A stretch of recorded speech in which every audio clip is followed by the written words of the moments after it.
إلهي قد بكيت دما عليهم وقلبي موجع طرفي كسير أبيت وفي الفؤاد جراح وأسرى تقيض مضاجعي فأنا الأسير يحاصرني شعور الذل لما أرى الأبطال كب لهم حقير. ومن أحسن قولا ممن دعا إلى الله وعمل صالحا وقال إنني من المسلمين. Y a-t-il une chose plus noble que de véhiculer le message de l'islam autour de soi? Le prophète sallallahu alayhi wa sallam, durant la Hajjatul Wida, il prend les compagnons à témoin.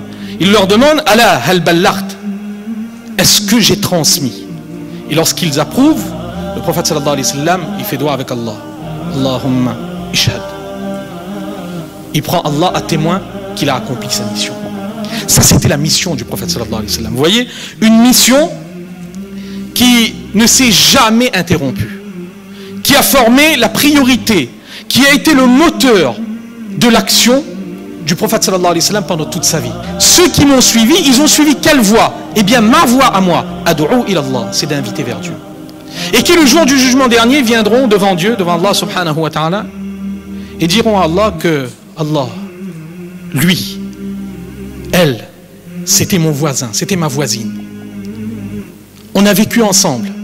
Mais pas une fois, il ou elle m'a donné l'envie de connaître ce qu'est réellement l'islam. Il faut qu'il paye, il faut qu'elle paye pour ça. Que ferons-nous ce jour-là?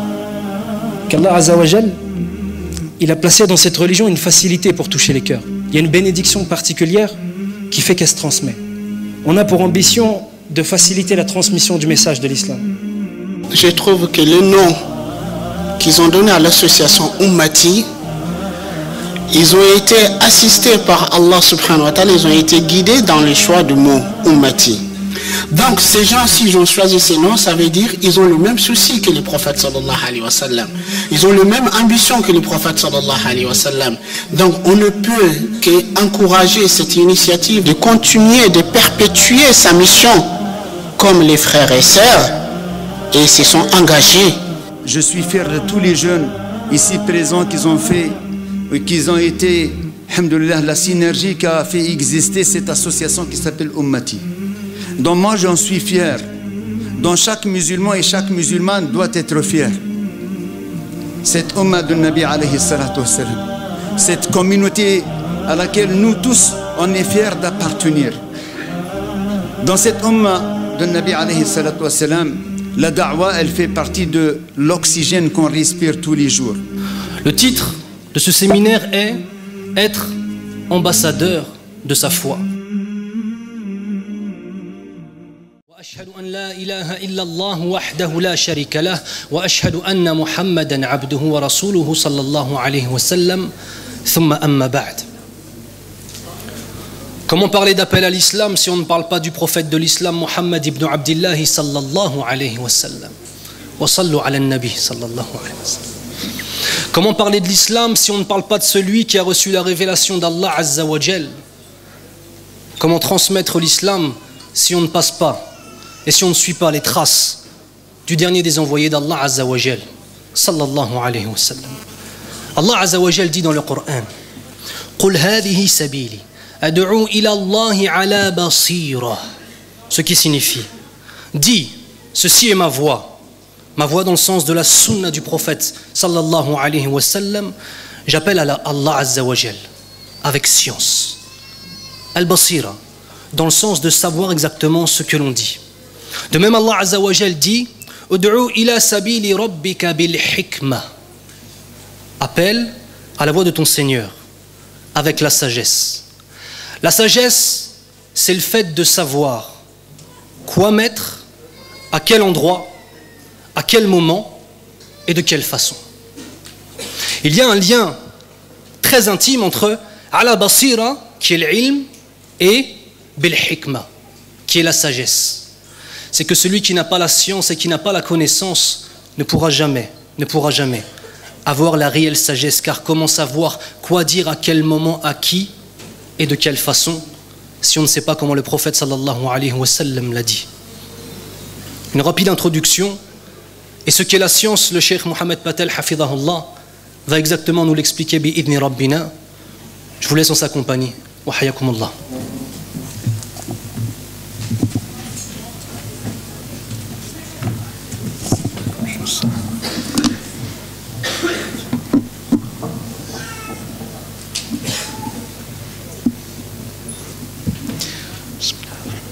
السلام عليكم ورحمة الله وبركاته. الحمد لله رب العالمين والصلاة والسلام على سيد المرسلين وعلى آله وصحبه أجمعين أما بعد.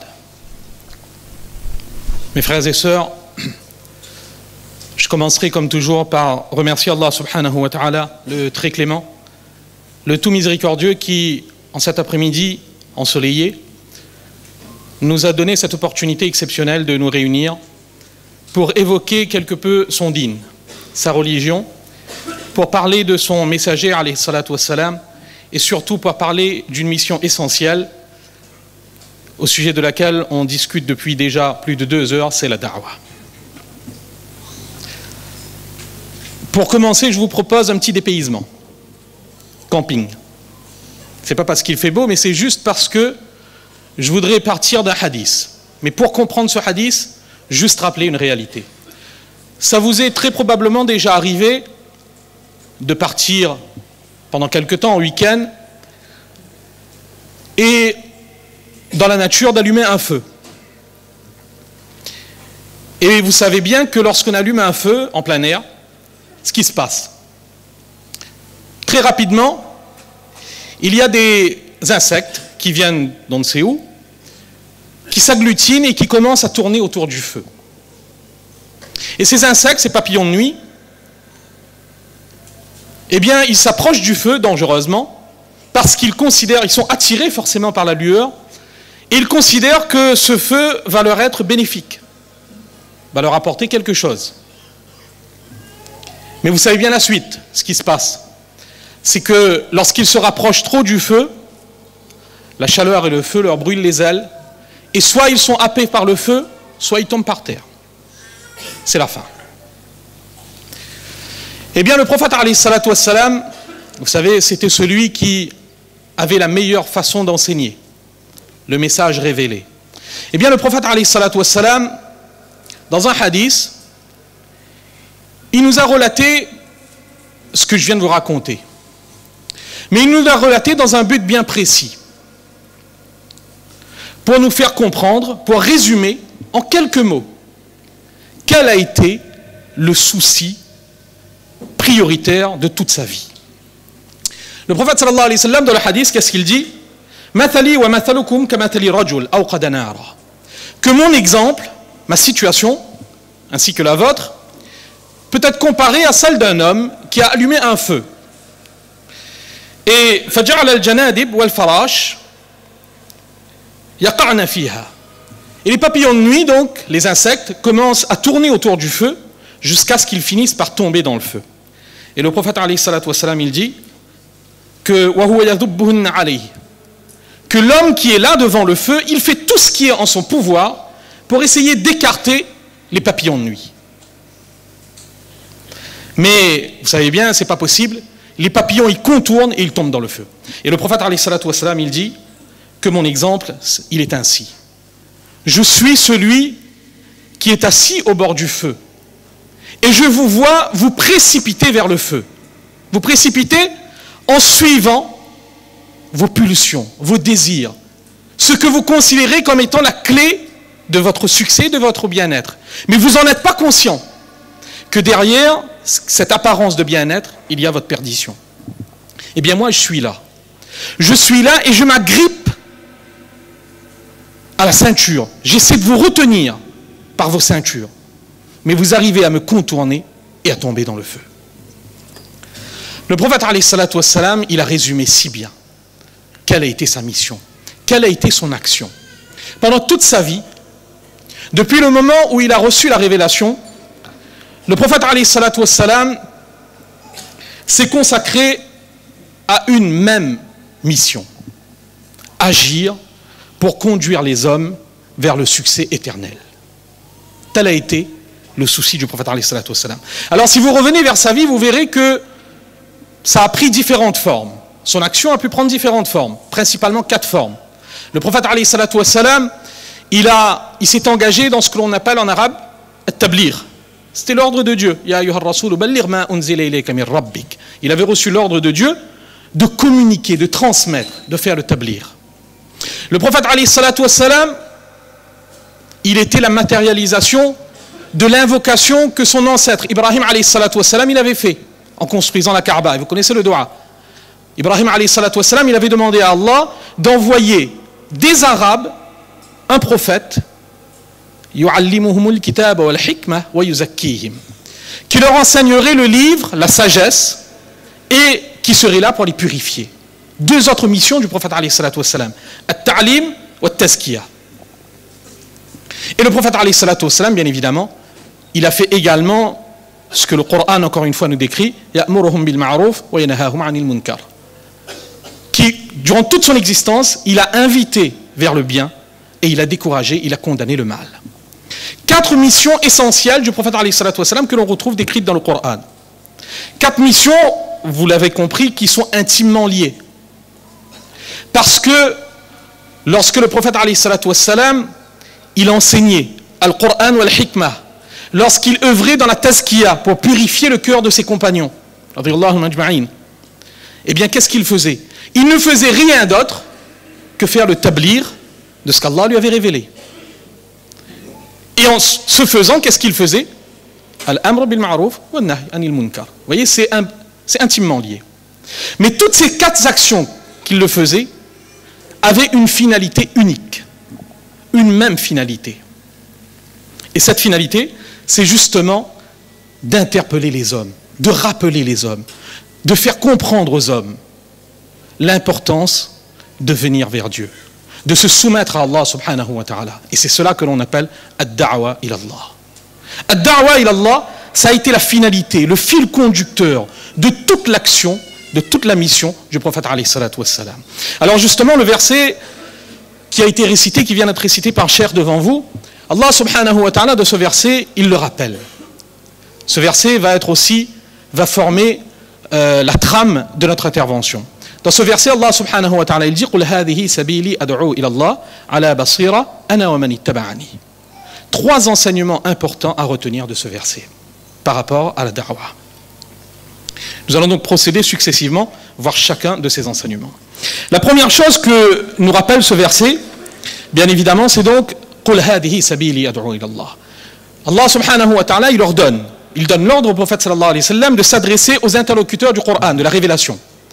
Il lui dit de proclamer haut et fort: Qul hadhihi sabili.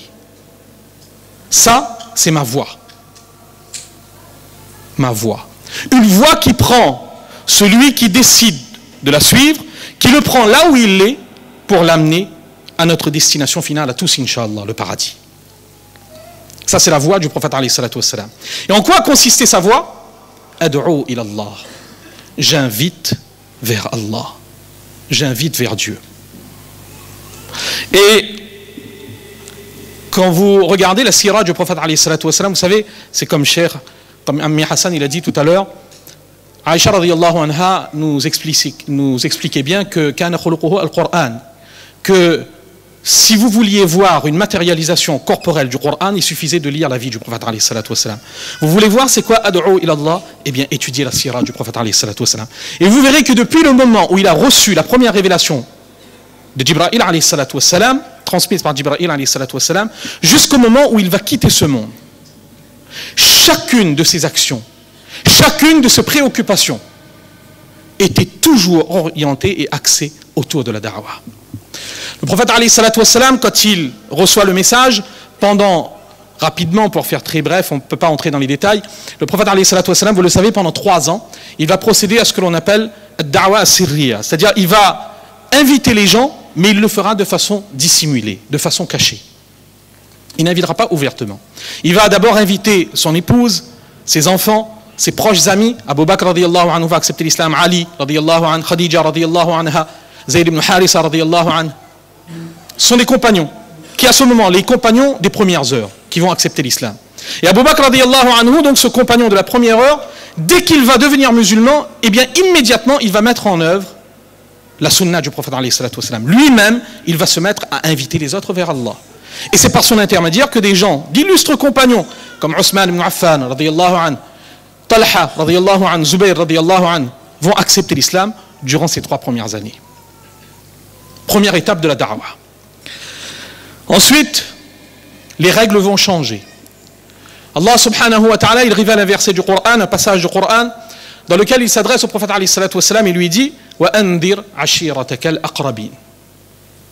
Que maintenant, tu vas te mettre à avertir tes proches. Sous-entendu, de façon ouverte. Nous passons à une deuxième partie de la da'wah. Une deuxième modalité de la da'wah. La da'wah al-jahriya.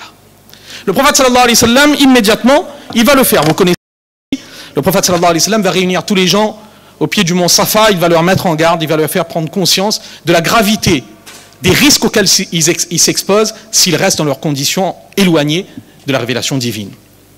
Et vous connaissez aussi la réaction de la plupart des Quraysh de Makkah. Ils vont faire tout ce qui est en leur capacité pour essayer de mettre un terme à cette da'wah du prophète sallallahu alayhi wa sallam. Ils vont tout tenter. Ils vont tenter la négociation.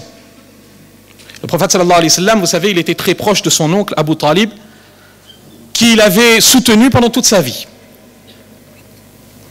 Donc les Mécois, ils vont essayer de passer par Abu Talib pour essayer de convaincre le prophète sallallahu alayhi wa sallam d'arrêter sa mission.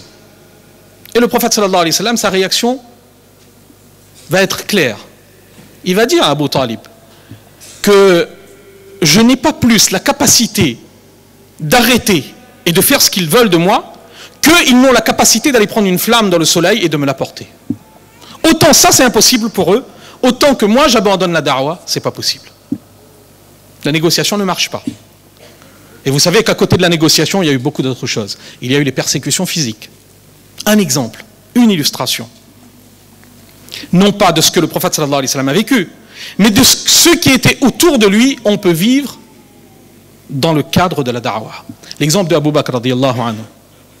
Abu Bakr radiyallahu anha, c'est Aïcha radiyallahu anha, c'est sa fille qui nous raconte. Elle nous dit qu'une fois, son père, c'était encore donc au début de l'islam, et son père trouvait que le prophète sallallahu alayhi wa sallam, eh bien, il avait envie que l'invitation se fasse de façon encore plus manifeste, que le prophète sallallahu alayhi wa sallam, de la Masjid Haram à Makkah, eh bien, il s'adresse aux Qurayshites, aux païens, et il les invite à accepter l'islam. Et Abu Bakr radiyallahu anhu, un jour, un après-midi, c'est ce qu'il va faire. Il va se mettre debout, et il va interpeller les gens, les idolâtres qui sont dans la Masjid Haram à ce moment. Il va les inviter vers Allah, la parole. Qu'est-ce qu'il va subir? Eh bien, les livres sont là pour nous le raconter. C'est terrible. Les Mécois vont lui tomber dessus, vont le frapper, à tel point que on raconte que Utba, qui l'ennemi du prophète sallallahu alayhi wa sallam, donc qui était là, Utba, qu'est-ce qu'il va faire? Il va prendre sa sandale, sur laquelle il y avait un clou qui dépassait. Et il va se mettre à lacérer le visage de Abu Bakr radiyallahu anhu. Le visage de celui qui n'avait commis d'autres crimes que celui d'inviter vers un Dieu unique. Il va se mettre à frapper Abu Bakr radiyallahu anhu. À tel point que Abu Bakr radiyallahu anhu va perdre conscience et les siens, les gens de sa tribu, les Banu Taym, vont venir le chercher. Et Aïcha radiyallahu anha, elle raconte, elle dit qu'à ce moment, lorsque les Banu Taym viennent soulever son corps, ils sont convaincus qu'il est mort. Parce que à ce moment-là, Aïcha radiyallahu anha nous dit qu'on ne pouvait même plus distinguer son nez du reste de son visage, tellement il avait été martyrisé. Pourquoi il a été martyrisé? Pour la da'wah. Est-ce qu'il a abandonné la da'wah? Eh bien, suivez la suite. Abu Bakr radiyallahu anhu, il est ramené chez lui. Il y a sa maman qui est là, Umm al-Khair, il y a son père Abu Quhafa qui est là, il y a ses proches. Il reste inconscient pendant toute l'après-midi. Lorsqu'il reprend conscience, la première chose qu'il demande, vous savez, c'est quoi? La première chose. Ma fa'ala Rasulullah. Qu'en est-il du messager d'Allah sallallahu alayhi wa sallam? C'est sa première réaction. Et là, Ummul Khair, sa maman, vient et lui essaie de lui offrir quelque chose à boire. Il dit non, non, non. Première chose que je veux savoir, c'est où est le prophète sallallahu alayhi wa sallam et est-ce qu'il lui est arrivé quelque chose? Sa maman ne sait pas, donc il demande à sa maman d'aller s'enquérir, d'aller se renseigner. Et là, il y a une autre femme, c'est la sœur d'Omar, Moujamil, qui vient et qui essaie de le réconforter en lui disant non, mais ça va, t'inquiète pas, le prophète sallallahu alayhi wa sallam, il va bien. Et Abu Bakr radiyallahu anhu, à ce moment, il fait un serment. Il dit que par Allah, je ne mangerai ni je ne vais boire rien du tout tant que je ne vais pas voir de mes yeux directement le prophète sallallahu alayhi wa sallam, qu'il va bien. Donc amenez-moi le voir. Vous imaginez celui qui, quelques heures plus tôt, était sur le point de mourir, sa principale préoccupation c'est de revoir le prophète sallallahu alayhi wa sallam. Et là le soir, donc, Ummul Khair et donc Umm Jamil, elles attendent, et lorsque les gens ont arrêté de circuler, lorsqu'il fait nuit, donc beaucoup plus discrètement, elles accompagnent Abu Bakr radiyallahu anhu jusqu'à la maison de Ibn Arqam, là où se réunissait le prophète sallallahu alayhi wa sallam. Et là, Abu Bakr radiyallahu anhu, il arrive, et quand le prophète sallallahu alayhi wa sallam, il voit Abu Bakr radiyallahu anhu, il est profondément affecté. Profondément affecté. Profondément affecté, pourquoi? Par cette marque d'amour et de soutien de Abu Bakr radiyallahu anhu. Et c'était réciproque, parce que le prophète sallallahu alayhi wa sallam, durant ces derniers instants, vous savez, lorsqu'il était durant sa dernière maladie, qu'est-ce qu'il avait dit? Il avait dit par rapport à Abu Bakr radiyallahu anhu que Abu Bakr, si jamais j'aurais eu à prendre un ami intime, un khalil dans ce monde, ça aurait été Abu Bakr radiyallahu anhu. Mais l'ami intime c'est Allah, et Abu Bakr c'est mon frère et mon compagnon. Abu Bakr radiyallahu anhu, quand il voit le prophète sallallahu alayhi wa sallam, il voit la réaction du prophète sallallahu alayhi wa sallam, comment le prophète sallallahu alayhi wa sallam est affecté, eh bien il le réconforte.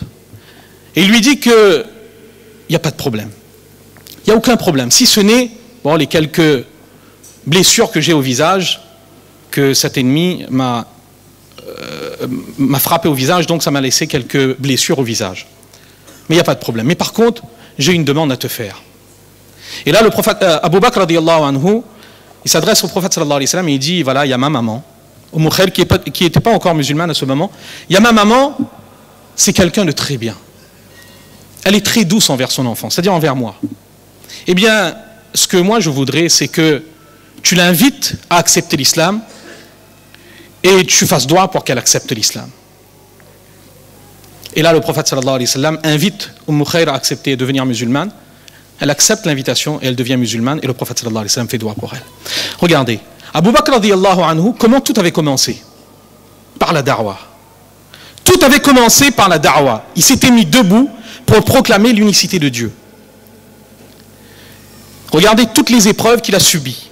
Est-ce que ça l'a détourné de sa voie? Pas du tout. Parce que le soir, quand il revient voir le prophète alayhi salatu wassalam, sa première préoccupation, c'est d'inviter sa maman à accepter l'islam. Il était le digne élève du prophète sallallahu alayhi wa sallam.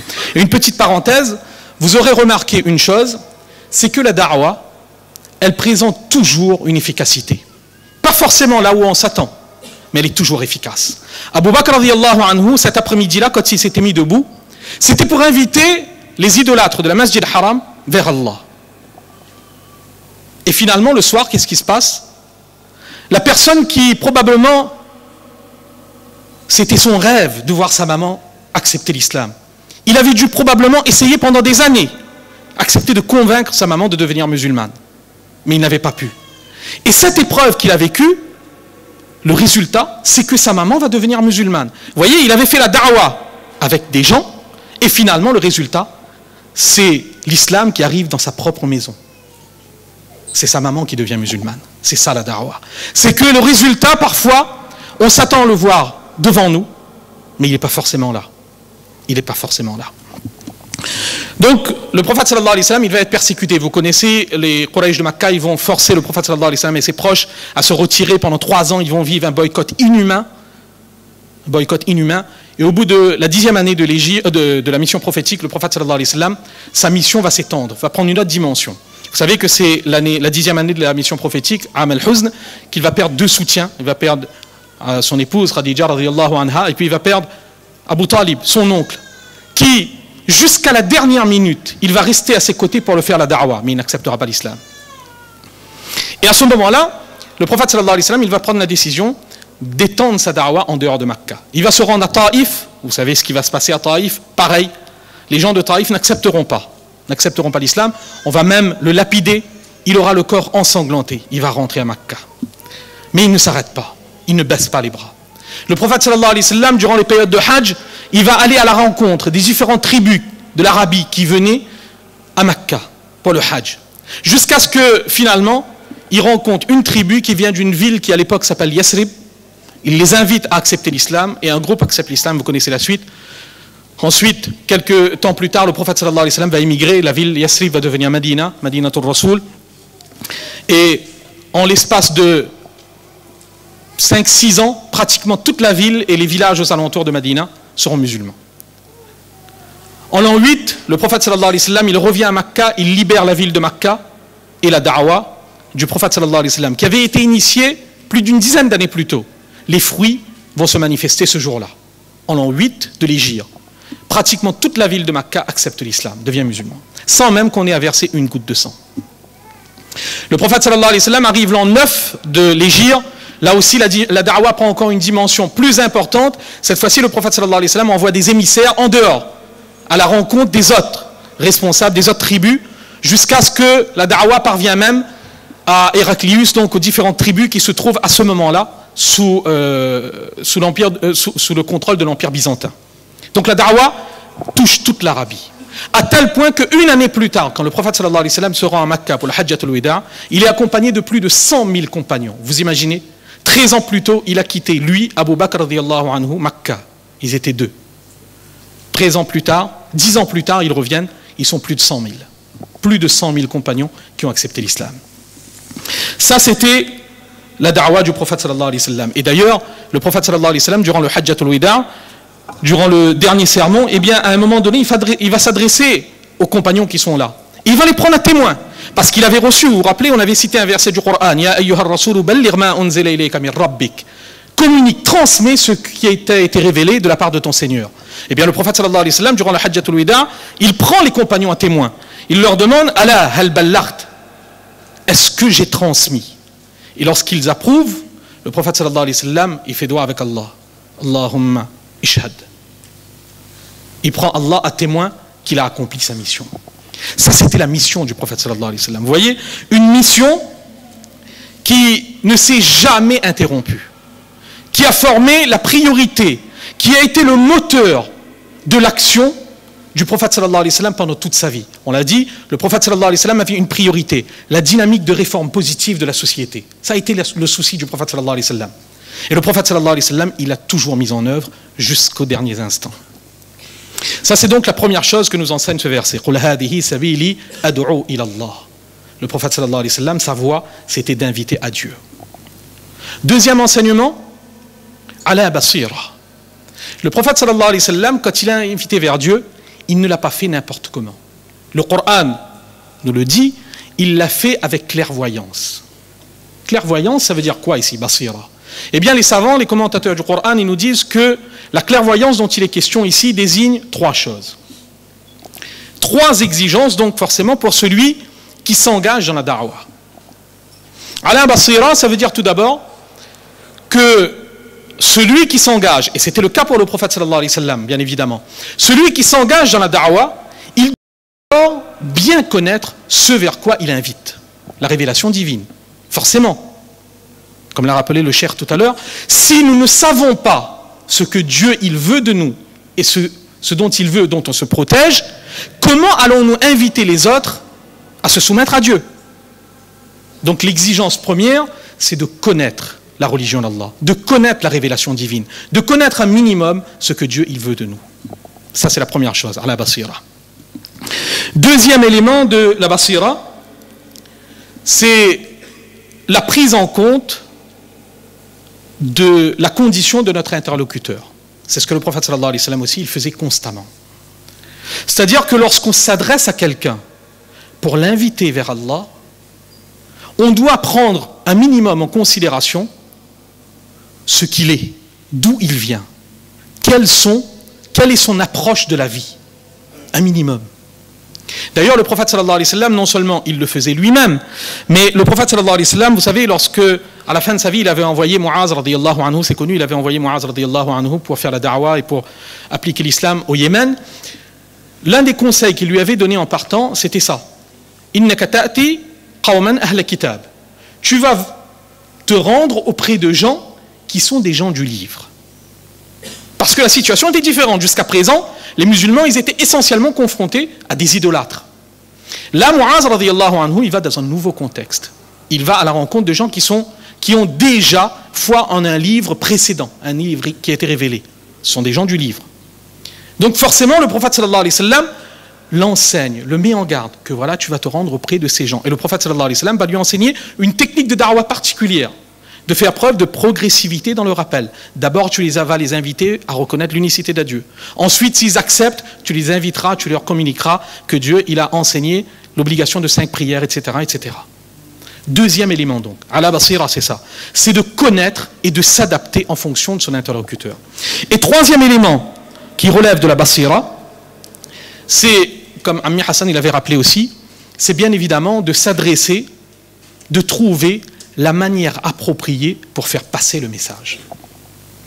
La manière appropriée, c'est quoi? Eh bien, encore une fois, il faudra revenir vers le Coran, vers la Sunna, pour trouver la manière appropriée. Et cette manière appropriée, eh bien, on la trouve dans le Coran.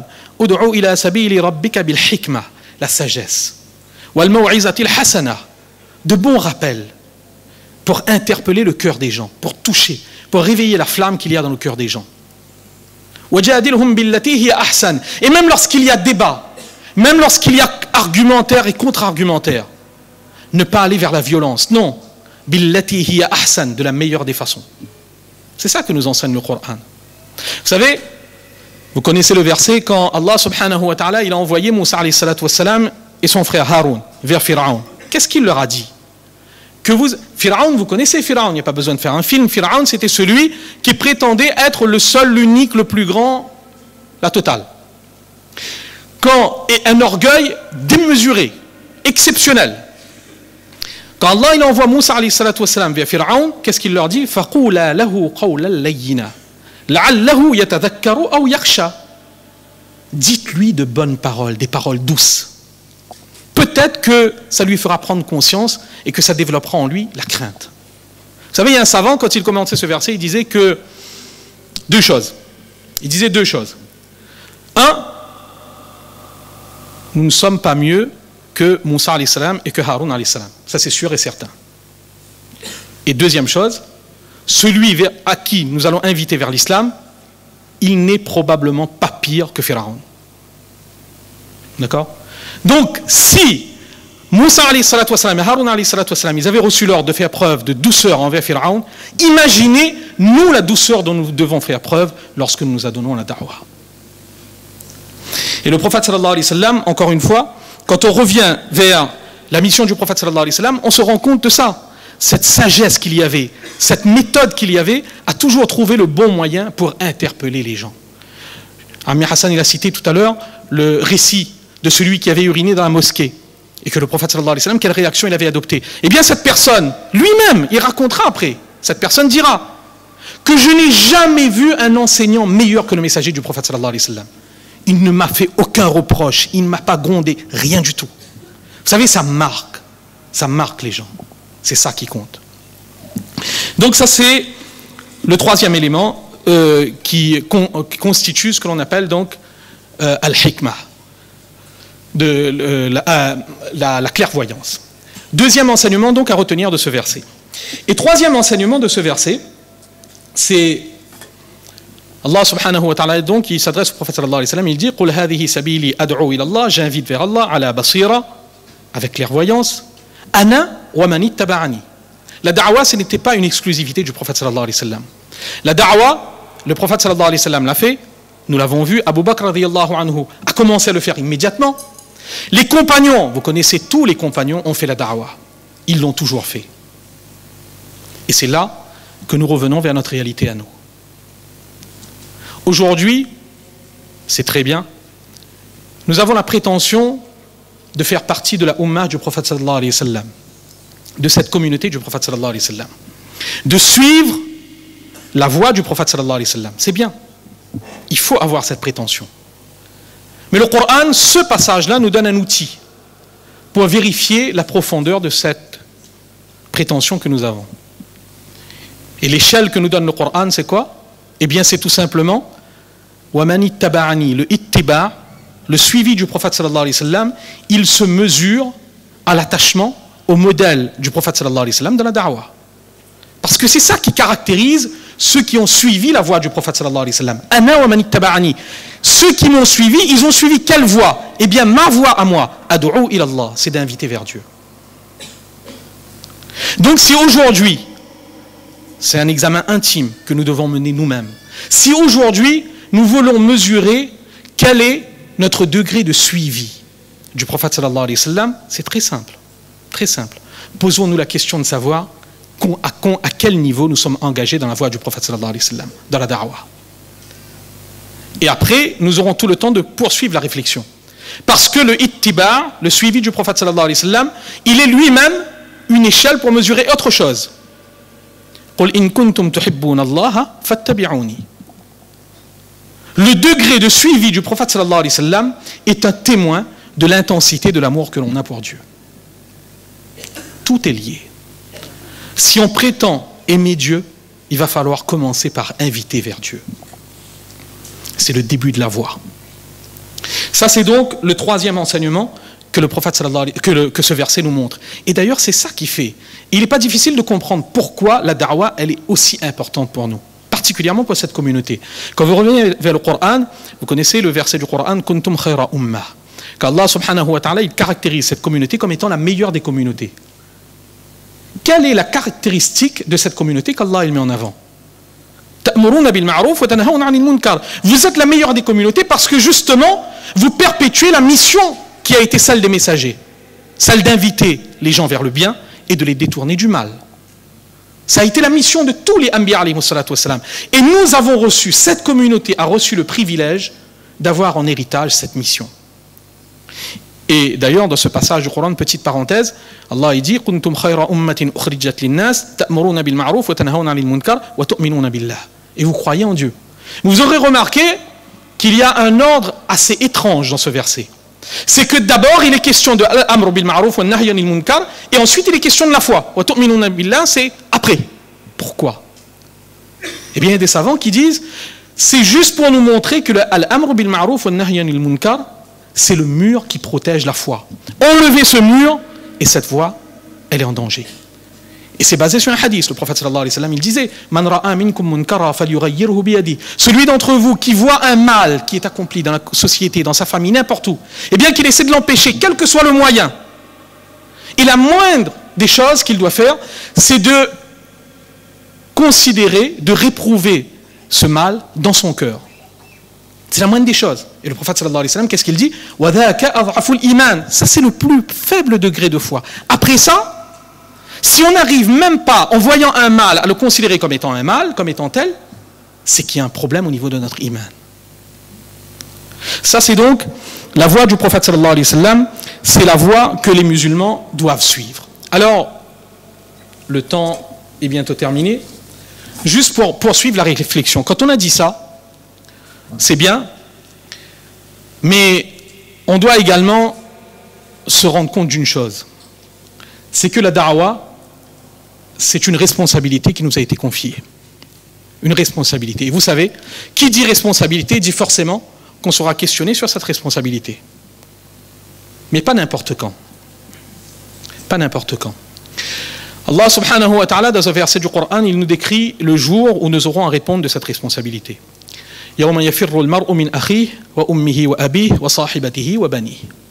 C'est quel jour? C'est ce jour où chaque membre de la famille fuira l'autre. Le fils, il fuira son père, l'époux fuira son épouse et inversement. Ikrama, rahimahullah, l'élève d'Abdullah ibn Abbas, quand il commentait ce verset, il dit que le jour du jugement dernier, ce jour-là, l'époux, il viendra devant son épouse et lui dira: quel genre de mari j'ai été pour toi? Quel genre d'époux? L'épouse dira, tu as été un époux parfait. Et là, il dira, est-ce que tu peux me rendre un service? J'ai besoin de quelques petites récompenses pour ma balance. Et là, l'épouse lui dira, tu sais, tu as été quelqu'un d'extrêmement bien, mais aujourd'hui, ton besoin à toi, c'est mon besoin à moi. J'ai rien à te donner, rien. On s'oubliera mutuellement. Alors imaginez ce jour-là. Essayez de vous projeter dans la plaine du jugement dernier. Déjà qu'on aura beaucoup à faire avec nos proches. Mais imaginez si ce jour-là, notre voisin, notre voisine non musulman, non musulmane, notre collègue de travail que nous avons côtoyé pendant 15 ans, pendant 20 ans, avec qui nous avons discuté de tout, de la faillite de la Grèce, des élections présidentielles, de tout ce qu'on veut. Et qui le jour du jugement dernier viendront devant Dieu, devant Allah subhanahu wa ta'ala, et diront à Allah que Allah, lui, elle, c'était mon voisin, c'était ma voisine. On a vécu ensemble. Mais pas une fois, il ou elle m'a donné l'envie de connaître ce qu'est réellement l'islam. Il faut qu'il paye, il faut qu'elle paye pour ça. Que ferons-nous ce jour-là? Il n'y aura aucune excuse. Aucune excuse. Alors concrètement, qu'est-ce que ça implique? Concrètement, qu'est-ce que ça implique? Au moins 4 choses. 4 choses que nous pouvons faire pour lancer cette machine de la da'wah. Première chose, c'est que il faut travailler déjà sur l'état d'esprit. Travailler sur l'état d'esprit, ça veut dire quoi? Ça veut dire simplement que souvent notre vision approche avec ceux qui ne partagent pas notre foi est biaisée. On part du fait que ceux qui ne sont pas comme nous sont contre nous. C'est souvent ça, même si on ne le dit pas. C'est que ceux qui ne sont pas comme nous, on a une certaine vision des choses en disant « Ah, ce sont des kuffars, ce sont des gens, etc. etc. » Le prophète sallallahu alayhi wa sallam, qu'est-ce qu'il nous a enseigné? Le prophète sallallahu alayhi wa sallam, il nous dit « Ahibba linnas ma tuhibbu li nafsik » que tu dois aimer pour les gens, et le prophète sallallahu alayhi wa sallam, il n'a pas dit « Ahibba lil mu'minin », il a bien dit « Ahibba linnas », l'humanité entière. Tu dois aimer pour l'humanité entière ce que tu aimes pour toi-même. En tant que croyant, quelle est la chose à laquelle nous aspirons le plus? Être réunis avec ses proches au jour du jugement dernier, sous l'ombre du trône de Dieu, et trouver une place au paradis. C'est le rêve de tous. D'accord. Eh bien, selon l'enseignement prophétique, c'est ça, c'est la même chose que nous devons désirer pour tous ceux qui sont autour de nous. Et c'est là où il faut faire une nuance. Il y a une nuance à faire.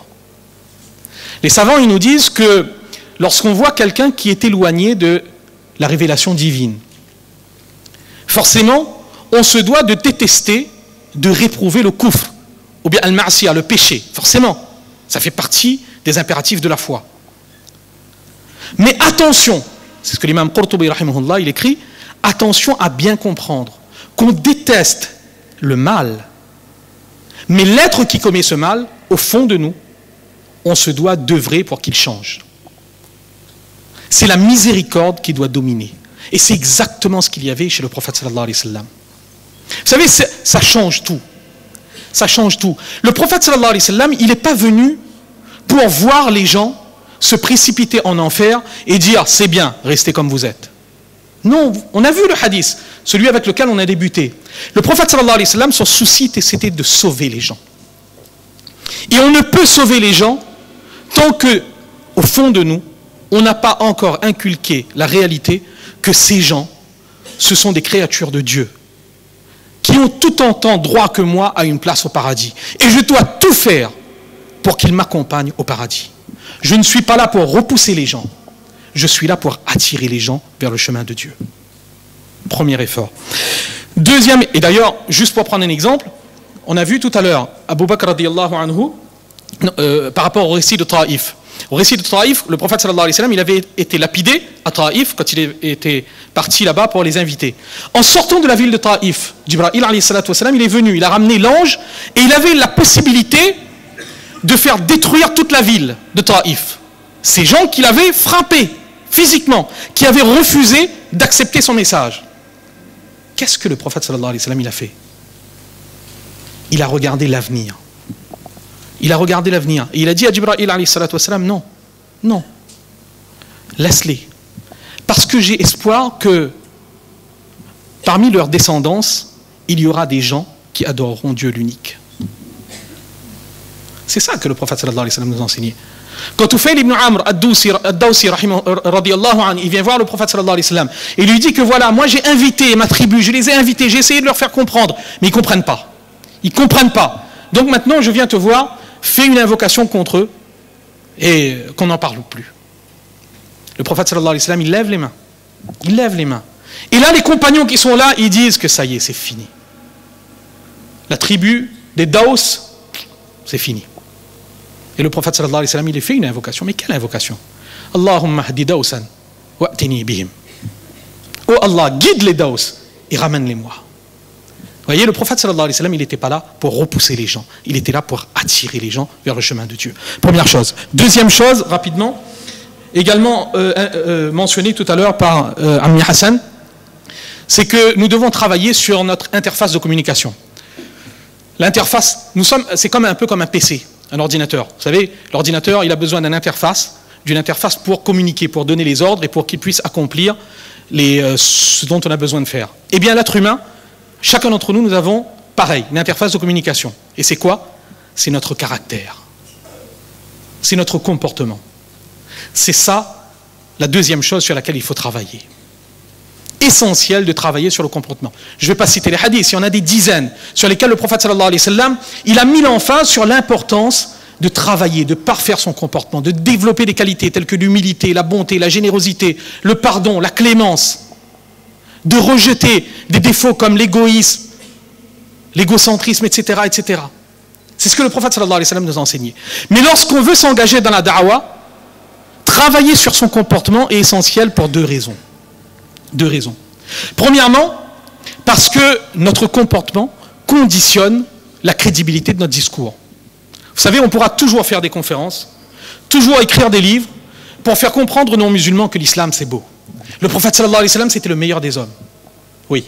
Mais si nous, dans notre vie de tous les jours, nous sommes les pires de la société, ce que nos interlocuteurs retiendront, c'est pas ce que nous avons dit, c'est ce qu'ils ont vu de nous. La crédibilité de notre discours passe par d'abord travailler sur notre comportement. Et deuxième raison qui fait que les akhlaq sont aussi importants, ce que l'on appelle donc l'éthique, le comportement est aussi important, eh bien c'est un propos qui est attribué à Omar ibn Abdelaziz, rahimahullah, celui qui était considéré comme étant le 5e calife bien guidé. Qu'est-ce qu'il avait dit une fois?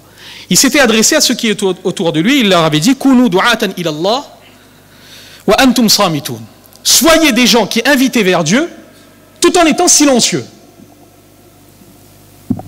Ça veut dire quoi?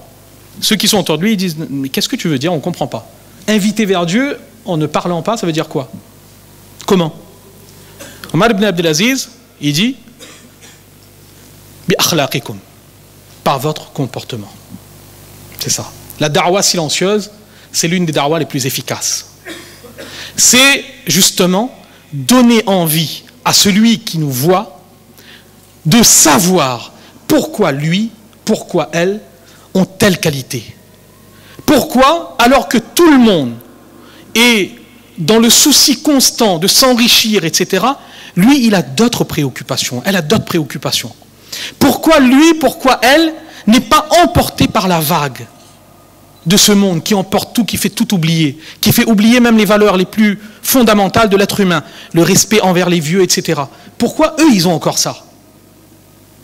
C'est justement notre comportement, en suivant l'exemple du prophète sallallahu alayhi wa sallam, qui peut donner l'occasion à ces gens de s'intéresser à l'islam. Troisième point, c'est bien évidemment, comme on l'a dit tout à l'heure, c'est à la basira. C'est que la da'wa doit se faire avec sagesse, en trouvant les moyens appropriés et adaptés à notre environnement pour faire passer le message. Alors justement, alhamdulillah, nous avons une association qui est créée aujourd'hui, dont le but, la mission est exposée, c'est justement de trouver, de mettre en œuvre les moyens adéquats pour que aujourd'hui, nous qui sommes musulmans, musulmanes, vivant dans cette France du 21e siècle, nous puissions faire passer le message à tous ceux qui sont autour de nous. Non pas à passer notre temps à critiquer ceux qui sont autour de nous, à cracher sur tous ceux qui ne sont pas comme nous. Non. On l'a dit, nous ne sommes pas, c'est pas ce que le prophète sallallahu alayhi wa sallam nous a enseigné. Notre souci doit être de trouver le moyen de faire passer le message. Eh bien, il y a cette association qui a été lancée, ce projet qui est lancé. C'est l'aide de tous, la contribution de tous et de toutes qui permettra, Inch'Allah, à ce projet de réaliser son objectif et de trouver, Inch'Allah, les moyens, pour chacun de nous, les moyens de mettre en œuvre cette da'wah dans le contexte français. Et enfin, dernier point, et je vais conclure là-dessus, c'est également, il faut travailler donc sur sa conviction. Travailler sur sa conviction, ça veut dire quoi? Ça veut dire que Shaitan, il sait comment nous détourner de tous les projets positifs. Et Shaitan, dans un effort comme la da'wah, c'est très simple de nous décourager. Vous savez, il n'a pas grand-chose à faire. Il a juste à nous insuffler le fait que nous sommes dans une société aujourd'hui matérialiste, ultra-matérialiste. Dans cette société, apparemment, le sentiment religieux diminue chaque jour, plus. En gros, mais qu'est-ce que je vais bien pouvoir faire dans cette société? En gros, ça sert strictement à rien. Il y a d'autres qui l'ont fait, il y a certains qui le font, mais ça ne sert à rien. Ça, c'est la voie que Shaitan il va utiliser. Eh bien, sachez que la da'wah, Allah, il est miséricordieux. La da'wah, il en a fait pour nous une obligation de moyens, non pas une obligation de résultat. Ce qui est voulu de nous, c'est que nous fassions la da'wah. La guider, le résultat, ça ne dépend pas de nous. Ça ne peut même pas être exigé de nous parce que ça ne dépend pas de nous. Quand Abu Talib, justement, il avait quitté ce monde et qu'il n'a pas accepté l'islam, il n'a pas accepté l'islam. Le prophète sallallahu alayhi wa sallam, il était profondément affecté. Allah, il a révélé un verset du Coran. Il a révélé le verset du Coran. Ce n'est pas à toi de les guider, mais c'est Allah, c'est Dieu qui guide qui il veut. C'est ça la clé. La clé, c'est ça. C'est que nous, il ne nous a jamais été demandé que les gens qui sont autour de nous acceptent l'islam. Ce qui a été exigé de nous, c'est que nous fassions en sorte que les gens qui sont autour de nous s'intéressent à l'islam et apprennent à connaître l'islam. C'est tout ce qui est voulu de nous. Et c'est de cela que nous aurons à répondre le jour du jugement dernier. Et c'est cela, donc, que si nous voulons suivre la voie du prophète sallallahu alayhi wa sallam, eh bien c'est cette voie-là qu'il faudra prendre. Donc, deux choses à retenir pour conclure. Dans le verset du Coran que l'on a vu, on a cité, c'est que le prophète sallallahu alayhi wa sallam, sa voie, son souci permanent, sa priorité, ça a toujours été la da'wah, inviter les gens vers Dieu. Et si on veut suivre, si on prétend suivre la voie du prophète sallallahu alayhi wa sallam, eh bien il va falloir porter cette même exigence, il va falloir mettre en œuvre cette même pratique, il va falloir faire la da'wah. Et Inch'Allah, si nous arrivons à le mettre en œuvre, vous connaissez le hadith mieux que moi. C'est le nom de l'association qui me fait penser au hadith, le hadith dans lequel le prophète sallallahu alayhi wa sallam, il décrit la scène du jugement dernier. La scène du jugement dernier où lorsque toute l'humanité ira voir les prophètes les uns après les autres pour leur demander d'intercéder devant Allah subhanahu wa ta'ala. Et tous les prophètes déclineront, diront qu'aujourd'hui, je ne peux rien faire. Et le seul qui va accepter d'intercéder, ça va être le prophète sallallahu alayhi wa sallam. Dans le hadith, il dit que ce jour-là, Allah subhanahu wa ta'ala, il va m'inspirer des formules de louange et de gloire que je n'avais jamais su jusqu'à ce jour. Je vais tomber en prosternation, je vais faire dua devant Allah. Et Allah, il va m'ordonner de me remettre debout et de demander. Et là, le prophète sallallahu alayhi wa sallam, qu'est-ce qu'il va dire? Ummati, ummati. Ummati, ummati. Eh bien justement, suivons la voie de la da'wah, Inch'Allah, pour que le jour du jugement dernier, nous fassions partie de ces gens que le prophète sallallahu alayhi wa sallam, il désignera comme étant ummati, ummati. Wallahu a'lam, wa akhiru da'wana, alhamdulillahi rabbil alamin.